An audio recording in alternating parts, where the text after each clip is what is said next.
तो हेलो दोस्तों, मेरा नाम है सचिन कुमार और आप देख रहे हैं भाई एसके गुरुकुल यूट्यूब चैनल को। दोस्तों आज की वीडियो चलिए समझते हैं नंबर 12 को, जिसका नाम भाई स्वतंत्रता बनाम नियंत्रण। दोस्तों आज की वीडियो में समझने वाले हैं हम लिबर्टी के बारे में और हम जानेंगे सेंसरशिप के बारे में, यानी रोक टोक के बारे में हमारे जीवन में किस प्रकार से जरूरत होती है। दोस्तों ये यूनिट हमारा इस वाली बुक से है जिसका नाम भाई BPSC 131। दोस्तों ये इग्नू का कंटेंट है जो कि फर्स्ट ईयर के बच्चों के लिए है। और जो ये हमारी वाली बुक है, ठीक है, जो हमारी ये बुक है जिसका नाम है भाई BPSC 131 यानी पॉलिटिकल थ्योरी। ठीक है दोस्तों, चलिए कर देते हैं इंट्रो को साइड में और समझते हैं भाई आज की वीडियो का हमारा पहला टॉपिक। तो आज की वीडियो का हमारा पहला टॉपिक यही है कि स्वतंत्रता का अर्थ, यानी जो लिबर्टी है, लिबर्टी यानी फ्रीडम का अर्थ क्या होता है, इसका क्या मतलब होता है। आप लोगों ने अपने बचपन से ये स्वतंत्रता यानी लिबर्टी जैसे वर्ड को सुनते हुए आ रहे हो, अपने अपने स्कूल लाइफ में भी सारी की सारी चीज़ें पढ़ी हैं, एक्सप्लोर करी हैं, चीज़ों को जाना है, पहचाना है कि व्यक्ति के लिए किस प्रकार से जो स्वतंत्रता होती है यानी जो आज़ादी होती है, ठीक है, वो किस प्रकार से उसके लिए ज़रूरी है। ठीक है, आप लोगों ने ये जाना होगा। इसी तरह से आप लोगों ने जाना होगा कि जो एनिमल होते हैं यानी जो जीव जंतु जानवर होते हैं उनके लिए भी क्या होती है, आज़ादी सबको प्यारी होती है। तो ये आज़ादी है, आज़ादी सभी के लिए क्यों ज़रूरी है, ठीक है, और आज़ादी पर क्या रोक टोक भी होनी चाहिए। ठीक है, आज की वीडियो में हम ये सारा समझने वाले हैं। तो भाई स्वतंत्रता का सीधा सा मतलब ये है कि जो भी हमारी इच्छाएं हैं उनको हम आसानी से प्रकट कर सके। ठीक है, जो भी हमारे विचार हैं उनको हम कहीं पर भी लिख सके, और जो भी हम बोलना चाहें यानी राइट टू स्पीच की जो हमारे पास क्या है, राइट होना चाहिए यानी स्पीच का, यानी कुछ भी हमारे अगर मन में अगर भाषण अगर आ रहा है तो अपनी बात को हम समाज में जाकर के रख सकें। ये सारी की सारी क्या है, स्वतंत्रता है। इसी को हम भाई कहते हैं आज़ादी। क्या कहते हैं भाई, आज़ादी कहते हैं। चलिए अब समझ लेते हैं भाई डेफिनेशन के थ्रू यानी इसके अर्थ के थ्रू। तो देखो भाई, तो अपने विचारों यानी जो मैंने बताया जाए, अपने विचारों, इच्छाओं और कार्यों के अनुसार जीने की आज़ादी। ठीक है, कार्यों के अनुसार जीने की आज़ादी, लेकिन इस तरह की लेकिन इस तरह लेकिन इस तरह की दूसरों के अधिकारों को नुकसान न पहुंचे। आज़ादी ऐसी होनी चाहिए, ठीक है, आज़ादी ऐसी होनी चाहिए कि किसी के जो भी अधिकार हैं उसको हानि न पहुंचे।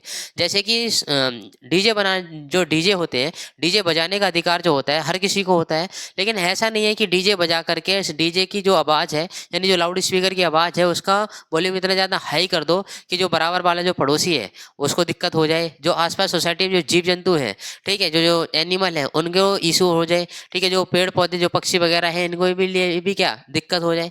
तो ऐसे ये क्या है, अपनी स्वतंत्रता का गलत फायदा उठा रहे हैं। फ्रीडम है तो इसका मतलब ये नहीं है कि हम किसी को क्षति पहुंचाएं।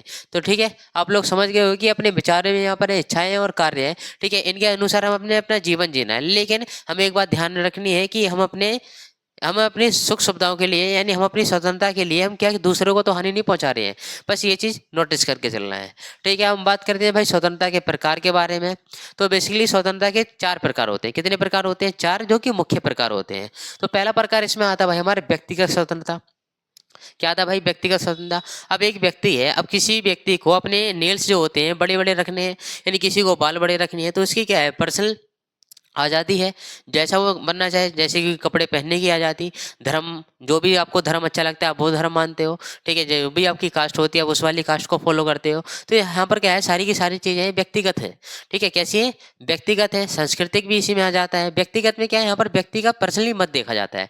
कैसे व्यक्ति का पर्सनली मत, कि व्यक्ति कहाँ पर अपने आप को अच्छा प्रदर्शित कर रहा है, यानी कहाँ पर व्यक्ति खुश है। ठीक है, तो वही हो जाती है भाई हमारी व्यक्तिगत स्वतंत्रता। जैसे कि बोलने की आज़ादी हमारे पास होनी चाहिए, ठीक है, कुछ लिखने समझने की आज़ादी होनी चाहिए, पढ़ने का अधिकार हमारे पास में होना चाहिए, ठीक है, कुछ भी पहनने का ओढ़ने का अधिकार होना चाहिए, लेकिन पहनना ओढ़ना ऐसा है ताकि समाज में उसका नेगेटिव इम्पैक्ट ना पड़े। ठीक है, समाज में उसका गलत प्रभाव ना पड़े, क्योंकि आप अगर इस तरह की अगर हरकतें करोगे तो आपसे देख करके और 4 लोग प्रभावित होंगे, उनके ऊपर उनके जीवन प्रभावित होगा, तो उसके बाद वो भी आपकी तरह बनने के लिए तैयार हो जाएंगे। ठीक है, तो इस तरह की एक्टिविटी नहीं करनी है जिससे कि सोसाइटी को हानि पहुंचे। ठीक है, तो ये हो जाती है भाई हमारी व्यक्तिगत स्वतंत्रता। हम बात करें यहाँ पर सामाजिक स्वतंत्रता। सामाजिक स्वतंत्रता का मतलब ये है कि समाज में बहुत सारी ऐसी जगह होती हैं यानी पब्लिक प्लेस होते हैं जहाँ पर जाना सभी के लिए जरूरी होता है, और उसके बाद में जहाँ पर जाना भी चाहिए। ठीक है, अब समाज में क्या है कि कई लोगों को क्या स्वतंत्रता नहीं मिलती है, यानी उनको बंधनों में रखा जाता है। ठीक है, यानी कठपुतली, आप लोगों ने एक कहानी पढ़ी होगी 7वीं क्लास में, कठपुतली।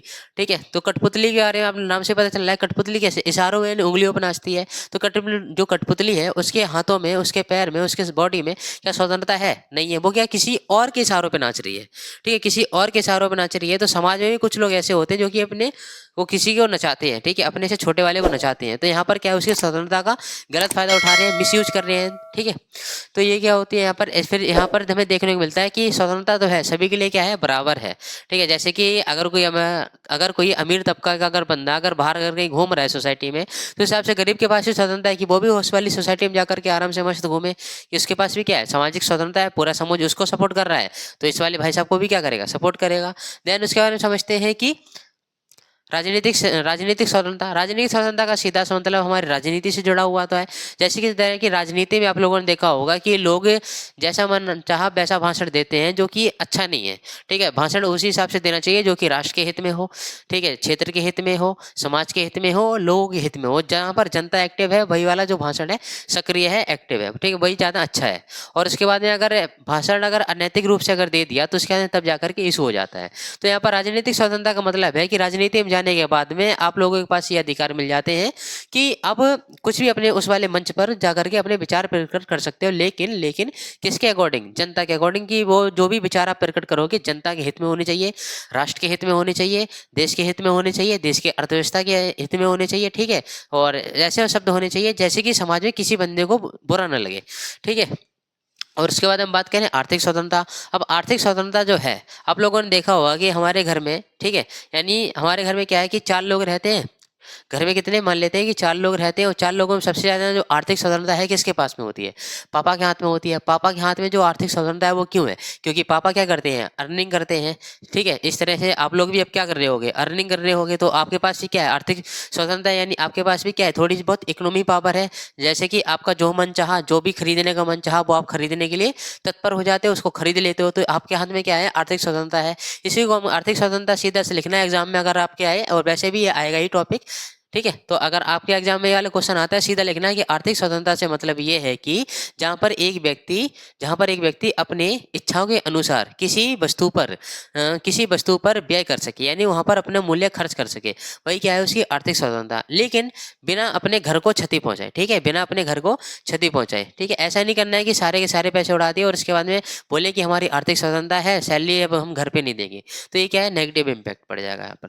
अब हम बात करते हैं भाई किसकी, जो कि है स्वतंत्रता पर जे.एस. मिल के विचार। अब जे.एस. मिल क्या है, एक अंग्रेजी एक दार्शनिक है, क्या है, ये एक अंग्रेजी एक दार्शनिक है। इनकी एक बुक आई थी ऑन लिबर्टी, ठीक है, इनकी एक बुक थी ऑन लिबर्टी, जो कि कब आई थी भाई, 1859 में आई थी, ठीक है। ये कि जे.एस. मिल क्या है, एक प्रसिद्ध एक अंग्रेजी एक दार्शनिक है, ठीक है। और जिन्होंने अपनी एक पुस्तक है इनकी, कौन सी भाई, ऑन लिबर्टी, कौन सी, ऑन लिबर्टी, जो कि कब आई थी, 1859 ईस्वी में आई थी, यानी 1859 में आई थी। तो इन्होंने उसके यानी ऑन लिबर्टी जो इनकी बुक है, उसके अंदर इन्होंने स्वतंत्रता के बारे में गहराई से अपने विचार क्या है प्रस्तुत किए हैं। उनमें से कुछ विचार जो हैं आपकी सिलेबस में भी हैं, ठीक है, वही वाले विचार मैंने आपके लिए यहाँ पर लिखे भी हैं, पूरा डिटेल से मैंने आपको इस वाले में बताया है। तो देखो, स्वतंत्रता का मूल सिद्धांत किसके अकॉर्डिंग, जे.एस. मिल के अकॉर्डिंग, ठीक है। जे.एस. मिल के अनुसार क्या है कि स्वतंत्रता का मूल सिद्धांत, व्यक्ति को पूरी स्वतंत्रता होनी चाहिए। यानी जे.एस. मिल साहब जो है, यानी दार्शनिक है, कहाँ के रहने वाले हैं, ये है अंग्रेजी है, कहाँ के, ये अंग्रेजी है, यानी ब्रिटेन के रहने वाले हैं, ठीक है। और उसके बाद में जो ये है, मिल के अनुसार क्या है कि व्यक्ति को पूरी स्वतंत्रता होनी चाहिए, यानी पूरी आज़ादी होनी चाहिए अपने जीवन को जीने की, उसके ऊपर भारी रोक टोक नहीं होनी चाहिए। अब यहाँ पर देखो, जब तक भाई किसी दूसरे को नुकसान नहीं पहुँचा रहा हो, ठीक है। अगर कोई व्यक्ति अगर है, जैसे कि आप लोग हो, कोई व्यक्ति है, अगर वो कोई भी अगर मान लेते हैं कि यहाँ पर से को समझो, अगर ये हमारे पास एक ये बंदा है और उसके बाद में एक ये बंदा है, ठीक है। इसका नाम हम दे देते हैं भाई एस, और इसका नाम दे देते हैं भाई हम आर, ठीक है। जो एस वाला है, एस वाला अपना मस्त अपना जीवन जी रहा है बिना किसी को हानि पहुंचाए, ठीक है। सोसाइटी में बहुत सारे लोग रहते हैं लेकिन बिना किसी को हानि पहुंचाए, ये सोसाइटी के लोग हो गए, लेकिन इनको किसी को भी हानि नहीं पहुंचा रहा है, यानी किसी को दुख तकलीफ नहीं दे रहा है। लेकिन भाई जो ये आर वाला बंदा है, अब ये क्या कर रहा है, पूरी की पूरी सोसाइटी को यहाँ पर दिक्कत प्रोवाइड कर रहा है। तो ये जो है, ये नुकसान पहुंचा रहा है सभी के लिए, यानी ये क्या कर रहा है, अपनी स्वतंत्रता का यानी अपनी लिबर्टी का मिसयूज कर रहा है। तो ऐसे लोगों के लिए हम बनाते हैं किसके या नियंत्रण, जो कि अभी हम समझेंगे बाद में। अभी हम पहले समझ लेते हैं लिबर्टी यानी स्वतंत्रता के बारे में। तो ठीक है, तो जे.एस. मिल ने क्या बताया कि स्वतंत्रता का मूल सिद्धांत ये है कि व्यक्ति के पास पूरी आज़ादी होती है, व्यक्ति के पास क्या होती है, पूरी आज़ादी होती है अपने जीवन को जीने की, लेकिन कब तक, जब तक वो किसी को नुकसान ना पहुंचाए, ठीक है, जब तक वो किसी को नुकसान ना पहुंचाए। अगर वो नुकसान अगर पहुंचाने लगा तो वहां पर क्या है, रोक टोक लगाना बेहद ज़्यादा जरूरी है, नहीं तो क्या करेगा, सोसाइटी को तबाह करना शुरू कर देगा, जो कि बहुत ज़्यादा अनैतिक हो जाएगा। ठीक है दोस्तों, चलिए समझते हैं। तो यानी इसका मतलब ये है कि आप अपनी ज़िंदगी अपने हिसाब से जी सकते हैं। ठीक है, जेएस मिल के अकॉर्डिंग क्या है कि जब हम किसी को हानि नहीं पहुंचाएंगे सोसाइटी में, तो अपनी ज़िंदगी हम अपने हिसाब से जिएंगे। जैसा हमारा मन करेगा, जैसा पहनने ओढ़ने का मन करेगा, आने जाने का मन करेगा, रहने के का मन करेगा, खाने पीने का मन करेगा, सब में क्या है, स्वतंत्रता है, इक्वलिटी है, समानता है, सारी की सारी चीज़ें हैं हमारे पास। यानी जो भी जीवन है हमारा अपने मुताबिक जी सकते हैं। कैसा? अपने मुताबिक जी सकते हैं, लेकिन बिना किसी को क्षति पहुंचाए। ठीक है, बिना किसी को क्षति पहुंचाए। ठीक है दोस्तों, अब चलिए समझते हैं जेएस मिल का जो दूसरा विचार है। ठीक है, जेएस मिल का है दूसरा विचार है, जो कि है कि इनका विचार आया था कि विचार और अभिव्यक्ति की स्वतंत्रता। ये जो जेएस मिल है, ये कहते हैं कि विचार यानी पर्टिकुलर कोई बंदा है, उसके क्या अपने विचार होते हैं और उसकी क्या अपनी अभिव्यक्ति होती है। क्या होती है? अपनी अभिव्यक्ति, यानी अपनी गरिमा होती है। क्या होती है भाई? अपनी गरिमा होती है, अपनी अभिव्यक्ति, यानी कुछ भी बोलने समझने की शक्ति, यानी कुछ भी बोलने समझने की इच्छा। ठीक है, कोई पर आने जाने की इच्छा, ये सारी की सारी क्या है, उसके अंतर्गत आ जाती हैं। चलिए समझते हैं कि मिल का मानना था कि हर व्यक्ति को अपने विचार रखने और बोलने का अधिकार है। ठीक है, मिल जो है ये मिल, ठीक है, जेएस मिल मानते हैं कि जो भी व्यक्ति है उसके पास अधिकार होते हैं बोलने के, अपनी बातों को रखने के लिए, अपने मुद्दों को रखने के लिए। ठीक है, और अपनी बात को आगे रखने के लिए। ठीक है, अगर कोई इसको दबा रहा है तो वहां पर वो अड़ जाए। ठीक है, क्या हो जाए? अड़ जाए। यानी हाँ, अगर आप ये काम कर रहे हो तो मैं भी तो इस काम के लायक हूँ, मैं भी, मेरे पास भी तो फ्रीडम है। ठीक है, तो ये इनके पास क्या है, ये इस तरह से व्यक्ति को देखते हैं, और चाहे तो वो विचार गलत ही क्यों ना हो। ठीक है, ये इतनी पावर देते हैं कि जो चाहे वो जो विचार है कैसा गलत ही क्यों ना हो। ठीक है, जो भी चीज़ें नहीं होती हैं वो कैसे, बहस के थ्रू होती है। कैसे? बहस के थ्रू। यानी जब भी दो लोग आपस में क्या करते हैं, कन्वर्सेशन करते हैं, ठीक है, डिबेट करते हैं, तब जाकर के एक सही निष्कर्ष निकलता है। नहीं तो अगर मान लेते हैं कि पॉजिटिव अगर बोले जा रहा है, उसकी अगर कोई बुराई करने वाला नहीं है, तो यहाँ पर पता ही नहीं चलेगा क्या सही था क्या गलत था। इसलिए क्या है, डिबेटिंग होना भी बहुत ज़्यादा जरूरी है। जो कि अगर आप लोगों की अगर स्कूल लाइफ में अगर हुआ है तो बहुत बढ़िया, नहीं तो आप लोग देख सकते हो कहीं पर भी, सोसाइटी में भी, या फिर मेट्रो स्टेशन या फिर रेलवे स्टेशन पर, जहाँ पर डिबेट हमेशा करते ही रहते हैं। एक बंदा इधर से और एक बंदा इधर से, दोनों आपस में डिसुम डिसुम डिसुम। ठीक है, अब यहाँ पर देखो भाई, बहुमत की तानाशाही। जेएस मिल का एक अगला विचार ये है कि ये क्या करते हैं कि बहुमत की तानाशाही बताते हैं। क्या बताते हैं भाई?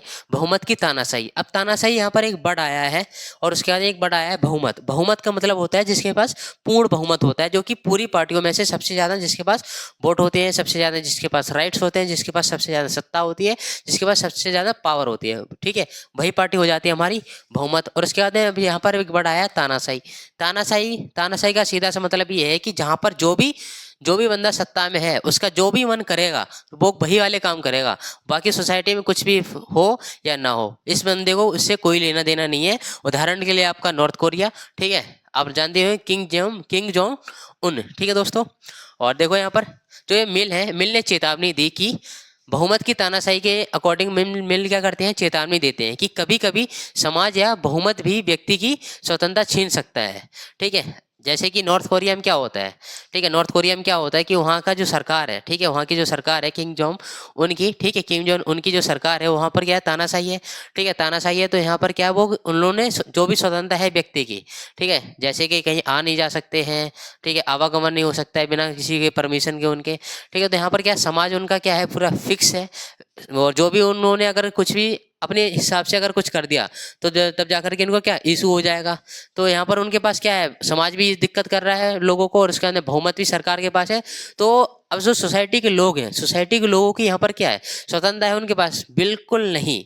स्वतंत्रता है उनके पास बिल्कुल नहीं। क्यों नहीं है? क्योंकि जो तानाशाही जो लीडर है उनका, उसने क्या करा है कि इनकी सबकी स्वतंत्रता, यानी जो भी इनके हाथ में जो लिबर्टी थी, जिनके हाथ में जो भी फ्रीडम था, सारा का सारा छीन के अपने हाथों में कर लिया। ठीक है, अब इनको क्या बना दिया, सोसाइटी को, बंदों को, सबको बना दिया हमने कठपुतली। अब जब भी ये कठपुतली बनेंगे तो कठपुतली बनने के बाद उंगलियों पे नाचना शुरू करेंगे, जो कि नॉर्थ कोरिया के पीपल जो है वो नाचना ऐसे नाचते भी हैं। ठीक है दोस्तों, ये जस्ट एक एग्जाम्पल था। ठीक है, कोई भी बंदा दिल में मत ले लेना। हम बात करते हैं इसी में आगे। तो इसलिए व्यक्ति की आज़ादी को समाज के दबाव से भी बचाना क्या है, जरूरी है। इसलिए क्या है, व्यक्ति को बचाना जरूरी है, किसके, समाज के दबाव से, देश के दबाव से, एक तानाशाही जो लीडर होता है उसके दबाव से। ठीक है, तो अगर जो तानाशाही जो लीडर है, ठीक है, जो भी सत्ता है, अगर जो भी पार्टी अगर तानाशाही अगर अपनी दिखा रही है, तो वहाँ से क्या है, सोसाइटी को बचाना ही बेहद ज़्यादा जरूरी है। नहीं तो इस तरह के लोग क्या करेंगे, खुद का तो डेवलपमेंट करेंगे, साथ साथ जो नीचे वाले लोग हैं इनका पूरा खात्मा करेंगे, इनका पूरा बर्बाद कर देंगे। चलिए समझते इसी में आगे कि जेएस मिल है, इनका क्या है, एक अगला विचार आता है जो कि है व्यक्तिगत स्वतंत्रता का महत्व। ये जो जेएस मिल है ये बताते हैं कि जो व्यक्तिगत स्वतंत्रता का जो महत्व है जीवन में किस प्रकार से कितना जरूरी होता है। तो मिल के अनुसार हर व्यक्ति को अपने निर्णय खुद लेने चाहिए। जो मिल है यानी जेएस मिल है जो कि एक दार्शनिक है, ठीक है, जो एक दार्शनिक है जो कि अंग्रेजी दार्शनिक है, ब्रिटेन के रहने वाले हैं, ठीक है दोस्तों। और इसके बाद इनका जो मानना है कि जो भी कोई व्यक्ति है यानी जो भी व्यक्ति है उसको जो अपने निर्णय यानी जो अपने डिसीजन है खुद ही लेने चाहिए, किसी के ऊपर डिपेंडिंग नहीं होना चाहिए। अगर कोई बंदा अगर 18 साल का अगर हो जाता है तो उसके बाद जाहिर सी बात है कि उसको अपने अधिकार पता चल जाने चाहिए और साथ साथ जो भी उसका निर्णय लेने का मन हो उसको वही निर्णय लेने चाहिए जिससे कि उसको बेनिफिट हो रहा हो, उसको दो चीज़ें अच्छी मिलनी हो, सीखने को समझने को। लेकिन ऐसा नहीं होना चाहिए कि वो पूरा बंदा अपने घर वालों के अपोजिट खड़ा हो जाए। तो अगर अपोजिट अगर बंदा खड़ा हो जाता है तब जाकर के इशू क्रिएट हो जाता है, सामाजिक भी और उसके बाद फैमिली भी। खैर उस पर टॉपिक को साइड करते हैं। तो हर व्यक्ति को यहाँ पर क्या है, खुद निर्णय लेने के लिए, ठीक है, खुद निर्णय के लिए आगे बढ़ना चाहिए और उसके अंदर खुद ही निर्णय लेने चाहिए क्योंकि आपका जीवन है, आपके अधिकार है, आपकी क्या है, आपकी स्वतंत्रता है। देखो यहाँ पर इससे व्यक्ति का विकास होता है, ठीक है। अगर कोई व्यक्ति अगर अपने हिसाब से अगर टीचिंग में अगर आना चाहता है, अगर उसका मन है कि मुझे टीचिंग करनी है, मुझे पढ़ाना है, अगर या फिर किसी व्यक्ति का मन है कि मुझे एक कारपेंटर बनना है, ठीक है, एक कारपेंटर बनना है, तो उसके बाद में उसका क्या वहाँ पर मन है, उसके अपने डिसीजन है, उसको वहाँ पर अच्छा लगता है, ठीक है। तो यहाँ पर क्या उसकी स्वतंत्रता है। जैसे कि मेरी स्वतंत्रता क्या है कि मेरा मन क्या करता है कि मैंने अपने खुद से डिसीजन लिया है कि मुझे टीचिंग करनी है, ठीक है दोस्तों। तो ये सारे के सारे उदाहरण थे। चलिए समझते हैं कि जेएस मिल का जो अगला विचार है, अगला विचार इनका ये है कि राज्य का हस्तक्षेप। जेएस मिल बताते हैं कि राज्य का जो हस्तक्षेप है, अब राज्य है हस्तक्षेप कब करती है, हस्तक्षेप का सीधा सा मतलब ये है कि अब किसी के जीवन में दखल देना, ठीक है, किसी के जीवन में दखल देना। जैसे कि यहाँ पर जो ये आर, ठीक है, यानी फिर से समझो यहाँ पर एक बंदा है ए और एक बंदा है हमारा बी। अब बी तो ठीक चल रहा है अपनी लाइफ में, लेकिन ए क्या कर रहा है, ए को थोड़ा कीड़ा काट रहा है, ए को कीड़ा काट रहा है, तो इसको ये जाकर के इसने काट लिया। तो यहाँ पर क्या कर रहा है, ये जो ए है बी के जीवन में दखल दे रहा है, इसी को हम कहते हैं भाई हस्तक्षेप। तो देखो यहाँ पर राज्य का हस्तक्षेप। अब जो सरकारें होती हैं या जो पार्टियां होती हैं, जो बहुमत वाली पार्टियां होती हैं, जिनके पास पावर ज़्यादा होती है, वो बंदे भी क्या करते हैं, हस्तक्षेप करते हैं लोगों के जीवन में, समाज में भी। देखो सरकार को व्यक्ति के निजी जीवन में कम से कम दखल देना चाहिए। अब जो सरकार है, अगर मान लेते हैं कि ये व्यक्ति है, अब जैसे कोई किसान है, ठीक है, कोई किसान है, सरकार उसके जीवन में जाकर के दखल देने लगी, तो उस जीवन के व्यक्ति, उसका क्या पर्सनल जीवन है, उसकी दैनिक दिनचर्या अलग है, सरकार की दैनिक दिनचर्या अलग है, ठीक है। अब दोनों का क्या है, कॉम्बिनेशन सही से बैठ नहीं पा रहा है, तो दोनों का कॉम्बिनेशन सही से नहीं बैठेगा तो उसके बाद में क्या होगा, विरोध होगा भी, ठीक है, विरोध होगा तो लड़ाई दंगा भी होगा। तो इसलिए क्या है, सरकार को यानी राज्य को और राष्ट्र को, ठीक है, किसी भी व्यक्ति के पर्सनल जीवन में दखल देने की कोई भी जरूरत नहीं है। और ये छोटी बात नहीं है, बहुत ज़्यादा बड़ी बात है। अगर आप भी अगर किसी के जीवन में अगर दखल देते हो तो इससे क्या है, बहुत ज़्यादा गलत इम्पैक्ट पड़ता है, ठीक है। चलिए समझते हैं इसमें कि केवल तब हस्तक्षेप करें, ठीक है, हस्तक्षेप हमें तभी करना चाहिए जब किसी को क्या हो, नुकसान ना हो रहा हो, जब किसी को क्या नुकसान ना हो रहा हो, ठीक है दोस्तों। और उसके बाद हम चलिए समझते हैं हमारा अगला टॉपिक, ठीक है, हमारा जो अब अगला टॉपिक है कि कौन सा, नियंत्रण। अब हम समझेंगे भाई नियंत्रण। और इससे पहले हम कर रहे थे स्वतंत्रता, जो कि मैंने आपको डिटेल पूर्वक बढ़िया तरीके से, बेहतरीन तरीके से समझा दिया है। और एग्जाम में अगर आपसे अगर कुछ भी इसमें से अगर क्वेश्चन पूछता है तो मुझे आशा है कि आप लोग मस्त तरीके से उसका जवाब देंगे, उत्तर लिख देंगे, ठीक है। वीडियो को बस पूरा देख लेना, ठीक है, बाकी डाउट तो आपके मैं क्लियर चुटकियों में कर दूंगा। बाकी चलिए समझते हैं कि नियंत्रण की अवधारणा यानी जो सेंसरशिप है, यानी किसी, अब तो हमने बात कर ली थी स्वतंत्रता स्वतंत्रता स्वतंत्रता, फ्रीडम फ्रीडम फ्रीडम, यानी लिबर्टी लिबर्टी लिबर्टी। हमारे जीवन में क्या है कि लिबर्टी का होना बहुत ज़्यादा जरूरी है। अगर लिबर्टी है तो हम कैसे कठपुतली बन जाएंगे, लोग हमारे अपने उंगलियों पर नचाना शुरू कर देंगे, ठीक है। इस चीज़ से बचने के लिए हमारे पास होती है स्वतंत्रता। क्या अब जो ये कठपुतली हैं, अगर इन कठपुतलियों को अगर ज़्यादा अगर ढीला छोड़ दिया जाएगा तो उसके बाद ये अपना मन मुताबिक करेंगे तो ये जो ये आर है, इसको क्या, अभी तो एस को परेशान कर रहा है, फिर ये पूरी सोसाइटी को परेशान कर देगा। इसलिए यहाँ पर क्या है, रोक टोक का होना भी ज़्यादा जरूरी है। इसी को हम कहते हैं भाई नियंत्रण। तो देखो भाई नियंत्रण का अर्थ क्या होता है कि किसी व्यक्ति समूह या स्थिति को दिशा देना, उस पर प्रभाव डालना और नियमों के अनुसार चलाना, ठीक है। इसी को हम क्या कहते हैं, नियंत्रण कहते हैं। नियंत्रण का सीधा सा मतलब ये है, आप बहुत खैर डेफिनेशन थी, आप समझो मेरी भाषा में। नियंत्रण का सीधा सा मतलब ये है कि कोई अगर बंदा काम कर रहा है, कोई बंदा काम कर रहा है और वो सही काम कर रहा है, तब तो ठीक है, उसकी वो स्वतंत्रता है, उसकी समानता है, उसका वो लिबर्टी है। अगर कोई बंदा अगर काम कर रहा है और उसके बाद में वो ऐसा काम कर रहा है जिससे कि समाज प्रभावित हो रहा है, छोटे छोटे बच्चे प्रभावित हो रहे हैं, तो ऐसे लोगों पे क्या रोक टोक लगाना बहुत ज़्यादा जरूरी है, नियंत्रण लगाना जरूरी है। अगर इस तरह के अगर समाज में असामाजिक तत्व रहेंगे तो उसके बाद में पूरी की पूरी सोसाइटी खराब होना शुरू हो जाएगी। ठीक है, तो इसी को हम कहते हैं भाई नियंत्रण। हम बात करें कि नियंत्रण के मुख्य बिंदु क्या होते हैं। ठीक है, नियंत्रण के मुख्य बिंदु तो व्यवहार पर नियंत्रण। ठीक है, आप लोगों ने देखा होगा कि किसी किसी का कैसा व्यवहार होता है, एकदम पूरा रूडली बिहेवियर होता है, यानी इतना भद्दा बोलते हैं, इतना वाहियात बोलते हैं और किसी को बुरी नज़रों से देखते हैं ऐसे। ठीक है दोस्तों, और उसके बाद में इसी को हम कहते हैं रूडली बिहेवियर, यानी व्यवहार ऐसा जहाँ पर ना बोलने की तमीज़ है। ठीक है, यहाँ जहाँ पर इनको ना तो नैतिक मूल्यों की, ठीक है, ना तो इनको नैतिक मूल्य पता है, और उसके बाद में क्या है, ना तो इनको नैतिक मूल्य पता है, ना ही इनको मॉरल वैल्यूज़ पता है कि हमारे क्या है, बड़ों से कैसे बोलना है, छोटों से कैसे बात करनी है। ठीक है, अपने से जो बड़े सीनियर हैं उनको कैसे रिस्पेक्ट करनी है। ठीक है, तो यहाँ पर क्या है कि जो भी व्यक्तिगत व्यवहार पर नियंत्रण है, यानी किसी का तो व्यवहार अच्छा होता है, यानी नेचर हर किसी का एक जैसा नहीं होता, और नेचर एक जैसा होना बहुत ज़्यादा क्या है, जरूरी भी नहीं होता है। ठीक है, और उसके बाद में देखो यहाँ पर व्यवहार पर नियंत्रण होना जरूरी है, और साथ साथ क्या, राजनीतिक नियंत्रण। और राजनीतिक नियंत्रण भी होना चाहिए कि जो हमारी संसद है, संसद में जाने के बाद में कुछ ही मुद्दे नहीं उठ जाने चाहिए। ठीक है, कुछ ही मुद्दे नहीं उठ जाने चाहिए, जो चीज़ें मेन है, जो चीज़ें पहले हैं, जिससे कि देश का भला हो रहा है और राष्ट्र का भला हो रहा हो, वही मुद्दे उठाने चाहिए। अब जैसे कि फालतू के अगर मुद्दे उठा दिए, ठीक है, जिनका कोई तुक नहीं है, ठीक है, जिनकी कोई वैल्यू नहीं है, जैसे कुछ निष्कर्ष नहीं निकलता है, ना तो किसी देश का भला हो रहा है, ठीक है, ना ही किसी समाज के बंदे का भला हो रहा है, ना ही किसी सोसाइटी का भला हो रहा है। तो यहाँ पर क्या है, राजनीतिक जो भी नियंत्रण है, यहाँ पर ऐसे नियंत्रण होने चाहिए।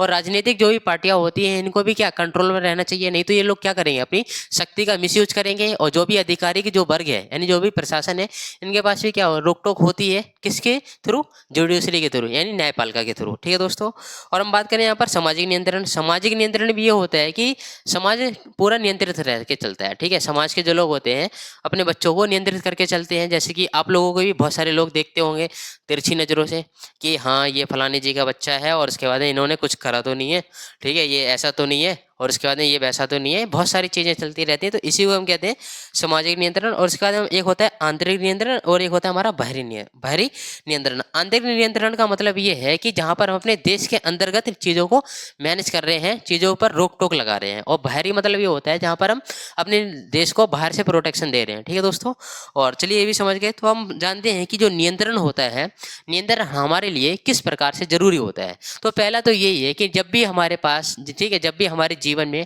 नियंत्रण रहेगा, यानी रोक टोक रहेगी, तो हमारे मन में क्या, हमारे माइंड में एक हमेशा एक मैसेज रहेगा कि हाँ अगर मैं कुछ अगर बेकार काम करूंगा तो मुझे मेरे पिताजी पीटेंगे, या फिर भैया मुझे मारेगा, या फिर मम्मी से मुझे डांट पड़ेगी। भतीरी चीज़ें ऐसी होती हैं। ठीक है, यही क्या है, नियंत्रण। यानी ये हमें क्या सिखाता है, अनुशासन भी सिखाता है, साथ साथ संतुलन भी बनाए रखने में भी हमारे लिए क्या है, सहायता करता है। ठीक है, संतुलन बनाए रखने में भी क्या करता है, सहायता करता है। और इसके बाद में समाज में व्यवस्था बनाए रखने के लिए भी क्या है, जरूरी है। और गलत कार्य जो भी सोसाइटी में होते हैं, देश में होते हैं, उनके ऊपर रोक टोक लगाने के लिए भी क्या है, नियंत्रण जरूरी है। अगर जैसे कोई बंदा है जो कि सोसाइटी में बहुत ज़्यादा चोरी करता है, उस पर हम उस बंदे को क्या पकड़ के जेल में अंदर करना चाहिए। ठीक है, उसकी स्वतंत्रता भी है, लेकिन वो अपनी स्वतंत्रता का मिसयूज कर रहा है। अपनी स्वतंत्रता उसकी है, लेकिन उसका मिसयूज करके सामने वाले को बेकार कर रहा है। ठीक है, उसको भी प्रभावित कर रहा है कि हाँ इसकी चोरी कर लेते हैं, उसकी चोरी कर लेते हैं, तो वो अपना तो भला कर रहा है, लेकिन वो ऐसा गलत तरीके से, जो कि क्या है, गलत है। ठीक है दोस्तों, इसलिए जो नियंत्रण होता है वो बहुत ज़्यादा हमारे लिए ज़रूरी होता है। मैंने बता दिया आपको नियंत्रण के टोटल तीन पॉइंट है। आप मुझे ये वाले कर देना पूरे 6। ठीक है, यानी 3 आपको कमेंट सेक्शन में वो लिखने हैं, ताकि जो और साथी हैं उनका भी भला हो जाए।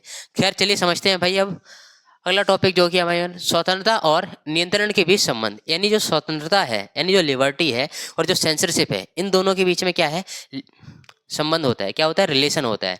जैसे कि आप लोगों ने देखा होगा कि जो भी फिल्म मेकर होते हैं, ठीक है, जो भी डायरेक्टर होते हैं, और उसके बाद में आप लोगों ने देखा होगा कि जो भी हिंदी फिल्में होती है, कोई सी भी फिल्म देखी होगी, तो पीछे आगे फ्रंट वाले पेज पे क्या आता है, डिस्क्लेमर आता है कि यहाँ पर ऐसी ऐसी घटनाएं हुई हैं, ये सारी की सारी काल्पनिक हैं, इमेजिनरी है, ये यहाँ पर ऐसी कोई भी चीज़ ऐसी नहीं है। तो यहाँ पर क्या है, सेंसर बोर्ड है। सेंसरशिप बोर्ड क्या करता है कि जो भी पर्दे पर चीज़ें चल रही हैं, वो ऐसी चीज़ें ना हो जिससे कि अभद्र चीज़ें हो, जिसकी सोसाइटी को गलत डायरेक्शन में ले जाएं। तो यहाँ पर क्या है, रोक टोक का होना जरूरी है। ठीक है दोस्तों, और जो ये स्वतंत्रता है, ठीक है, पिक्चर बनाने की स्वतंत्रता है, ठीक है, मूवी बनाने की स्वतंत्रता है, लेकिन ऐसी ये स्वतंत्रता है, ये इजाज़त नहीं देती है किसी को कि आप गलत काम करें जिससे कि पूरी सोसाइटी बेकार हो। ठीक है दोस्तों, तो अब चलिए समझते हैं कि स्वतंत्रता और नियंत्रण के बीच में संबंध क्या होता है। तो देखो, स्वतंत्रता और नियंत्रण दोनों एक दूसरे के क्या हैं, विरोधी हैं। ठीक है, विरोधी नहीं है, दोनों एक दूसरे क्या है, विरोधी नहीं है। ऐसा नहीं है कि ये हमारी इधर स्वतंत्रता है और ये क्या है, नियंत्रण है। अगर ये वाला हाथ हम अगर ज़्यादा बढ़ाएंगे आगे तो ये हमें आकर के पकड़ना शुरू कर देगा, पकड़ना शुरू कर देगा, ये सही है, लेकिन कब करेगा, जब ये वाला जो स्वतंत्रता है, ठीक है, स्वतंत्रता जब मिस यूज करना शुरू कर देगा, अपनी स्वतंत्रता का मिस यूज करना शुरू कर देगा, तब जाकर के किसका हाथ उठ खड़ा होता है, नियंत्रण यानी सेंसरशिप का, ठीक है, यानी कंट्रोल का। ठीक है, बल्कि क्या है, एक दूसरे के पूरक यानी कॉम्प्लीमेंट्री है। क्या है, कॉम्प्लीमेंट्री है। एक संतुलन, ठीक है, एक संतुलित समाज में दोनों का सही मेल होना क्या है, बहुत ज़्यादा जरूरी हो जाता है। ठीक है, कोई भी एक संतुलित समाज है वहाँ पर दोनों का सही मेल होना बेहद ज़्यादा जरूरी हो जाता है। अगर मेल अगर दोनों का अगर बीच में नहीं है तो उसके बाद में, ठीक है, अगर ज़्यादा अगर नियंत्रित अगर समाज अगर हो गया तो वहाँ पर वो तानाशाही देखने को मिलेगी। अगर ज़्यादा अगर किसी को स्वतंत्रता अगर दे दी तो वहाँ पर क्या है, लिबर्टी का मिसयूज होता हुआ दिखेगा। ठीक है, इसलिए दोनों के बीच में क्या है कि अच्छी तरीके से चीज़ें मैनेज हो। इसलिए हमारी सोसाइटी में किसका है, किसका अधिकार रहता है, यानी कौन ज़्यादा प्रभावित, यानी कौन ज़्यादा एक्टिव रहता है, जुडिशरी यानी न्याय। ठीक है, न्यायपालिका जो होती है सबको न्याय दिलाने का काम करती है, जो कि चीज़ों को नियंत्रित करती है। अगर कोई नहीं, अगर किसी बंदे ने अगर गलत काम करा तो उसको क्या दंडित किया जाता है, किसके थ्रू, जुडिशरी के थ्रू। ठीक है दोस्तों, अब चलिए समझते हैं कि स्वतंत्रता और नियंत्रण के बीच में संबंध किस प्रकार से होते हैं। तो यहाँ पर क्या है, संतुलन का संबंध होता है, दोनों एक दूसरे क्या कर रहे हैं, संतुलन कर रहे हैं। अगर ये बंदा जब तक अगर अपनी डायरेक्शन ठीक चल रहा है तब तक तो ठीक है, जैसे ही इसने अपनी डायरेक्शन इधर से इधर अगर कर दी तब जाकर के ये खड़ा हो जाएगा, एक्टिव हो जाएगा, और उसके बाद पायलट हो जाएगा।